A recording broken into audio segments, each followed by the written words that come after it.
you've gone from being the guy that plays in the corner at the coffee shop to opening for the Rolling Stones. Yeah, which you that's did weird. Not so long ago, I believe. Yeah.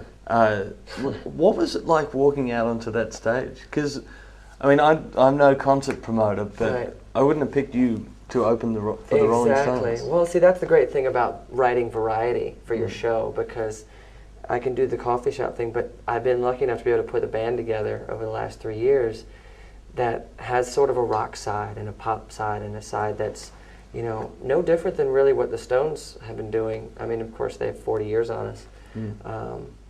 But what they do is you're a bit much of better than the Rolling Stones. Well, what they do is a bit of a rock disco, and after watching their shows, they have a good variety as well, from country to ballads to like I said, this rock disco thing that they do. It's full of variety and very real, you know.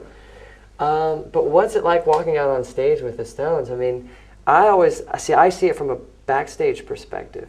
And here we are, we're under this massive stage that's been built, and there's all these corridors in order to get up to the stage. And on one side of the stage, there's 60 guitars that are all belonging to Keith Richards, you know? And just looking at these, I mean, these will someday be in a museum, you know, no doubt.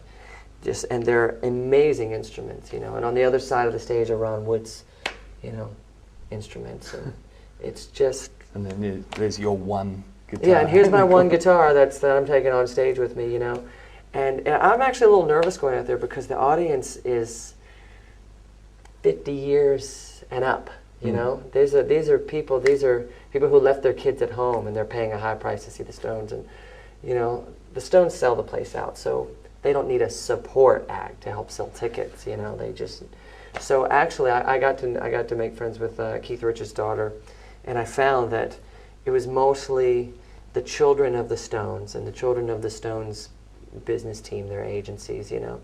It was their youth that booked the opening acts, you know. They got to book, you know, everyone from Metallica to Rob Thomas to Kings of Leon to myself, you know, all these youth-based acts, you know, which was quite cool. Wow. Yeah.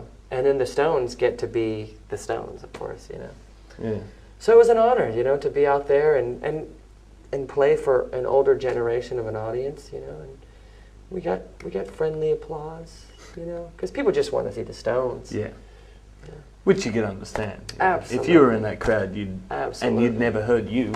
Absolutely. But, you know, during our set, down in the barricades, down in this little section that's blocked off, out would come, you know, Keith Richards' daughter and their friends, and they'd sit down and watch our set. And that's who I felt like I was playing for. I felt like I'm playing to the heirs of, you know, rock royalty. Yeah. You know, and that was That's still amazing. pretty cool. Amazing. If Keith Richards' daughter goes, "Hey Dad, check out this guy." Check out this guy. I want him to open for us. Yeah. I want him to play in front of your band. Yeah.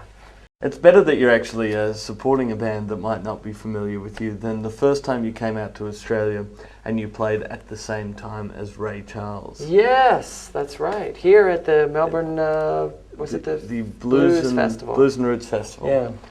Which I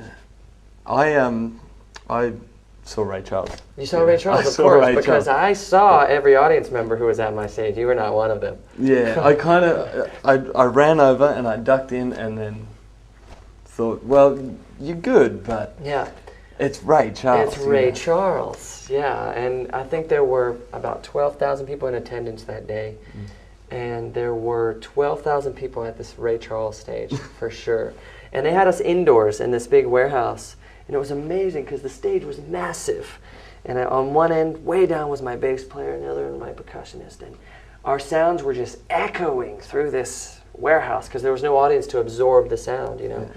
And there were bleachers way at the back end, and there were a few people, like maybe 2 or 3 people in the bleachers. And then right in the middle of the floor were just my manager and, you know, our tour manager and, you know, one of our friends, like honestly, like 3 people. And so we said, you know what, this is ridiculous. The stage, this PA, everything's way too big. Gather your gear, guys. And we left the stage and we went and we sat right in the middle of this warehouse with no mics. And we just played and we invited the people from the bench over, from the bleachers. And it was great because by the end of our set, we had like a little semicircle of about 50 people. And that it felt real, you know, and it felt like this is what we were here to do, you know. Yeah.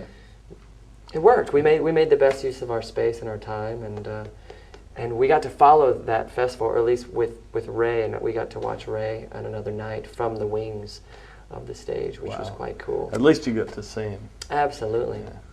But you also played in Korea. Yeah, recently. we just came from Korea about 2 weeks ago. What was it like playing there? Was it any different to playing in America or in Europe or in Australia? Not really. Not once you actually get to the stage and you're doing your thing. And I've learned over the years that I need to just keep speaking and do my banter between the stages, because there are a few that get it, and those who don't speak English will still understand, perhaps through my body language or the reaction of others, that what's being said, you know. But ultimately, it's the music. Once the music starts, they're singing along. It doesn't matter what language they speak in Korea, Japan, or any other far out places we've been, over in Europe, perhaps. Had you ever played there before? I'd never been to Korea before, so it was quite exciting to see that we had such a big turnout and such a big following there. You know, we played 2 different nights, one an acoustic night and one a big band show at the festival, and it was great. It was just totally bizarre. I liked reading your journal, how you said you weren't sure if you were going to the nuclear bombing in Korea or the I peace didn't level know. one. You know, I honestly had not looked and kept up with the news to know the difference between North and South Korea. You know, it wasn't until I landed and started asking questions, I was like, so how far are we from blah, blah, blah? You know, but Seoul was really only about 40 minutes south of North Korea. And so they're used to it. They're like, they've been seeing this pretty much for many, many years. And they know that North Korea just really wants a little bit of money from the other countries, the wealthier countries, to silence them. So we'll see what happens. We'll find out. We'll find out. Jason Mraz, political correspondent. Absolutely. I love it though. In that same journal entry, you said that nobody knows geography like you, or absolutely nobody knows geography like me, except for Korea. North and South Korea. South Korea. Yeah. Well, Jason, thank you so much. Hey, I'm glad thanks. you actually found your way to Australia. Absolutely. Yeah, with that big island in the middle of the South Pacific. That's it. Yeah. Yeah.